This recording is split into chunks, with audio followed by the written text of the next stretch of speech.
We use phrases like the Nuremberg regime or whatever, the rules-based international order, to put slightly a positive spin on it.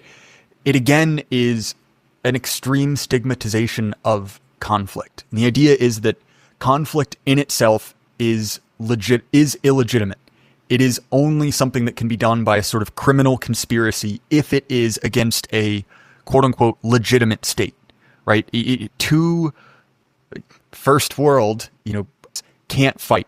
That's just completely impossible. There's no situation in which they could have contrary interests. Again, is the idea that conflict is fundamentally illegitimate, right? That enmity is something that can only exist through pure spiritual evil, right? There is shift from the idea that war and conflict is something that is a tragedy, but it is innate to man, to this idea that it is sort of an evil that can be eradicated. And I guess you see the roots of that in someone like Wilson, but it's really formalized after the Second World War. And that idea that conflict is fundamentally illegitimate, that came home.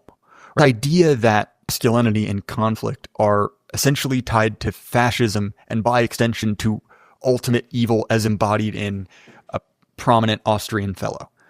And like who thought that, who happened to be particularly influential, right? But that idea that the sort of of sometimes physical conflict that ultimately lead to male bonds are fundamentally illegitimate, are fundamentally evil, I think is perhaps a root of this.